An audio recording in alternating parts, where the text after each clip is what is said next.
pacho Kenya Kwaramogi. Riwruok mar kanise e boma bul mar Church and Clergy Association of Kenya owuok oko ka gidwaro mondo piny owacho kod kweth mapingo piny owacho obag twak ewi midhiero mokwako jo Kenya to ok ewi gin giwegi kod weche mag siasa. Kane giloso e boma ma Kakamega, jakom mar riwruogno Hudson Ndeta kod Ken Baransa wacho ni nitiere dwaro mar bago twak e kind kweth ariyogo ewi moko kuom midhiero ma jo Kenya kaloe. Kata kamano, gipako kweth ariyogo kuom mbeko tol kata chung' margi mar siasa kendo yie mar bedo kamoro achiel e loso weche. Kopogore gi mago, jotelo mag kanisa go bende okwedo okang' ma piny owacho dwa kawo mar uso kembe mag sukari ne ji giwegi. Tunataka kuona mkifikiria mwananchi anayeumia bila chakula kwa meza. Tunataka kuona mufikirie maandamano opposition. Wakati maandamano inakuwa, tunakuwa na watu wanakufa.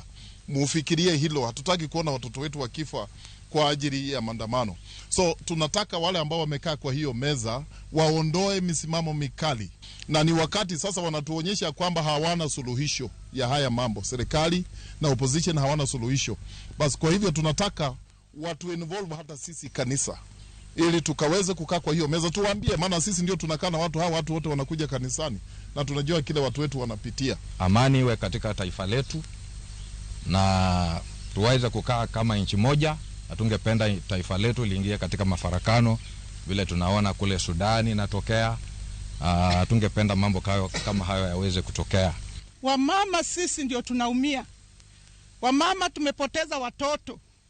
Wamama waume zetu wanakufa na tunabaki kama wajane. Hii mambo ya maandamano ikiendelea, sisi ndio tunaumia zaidi.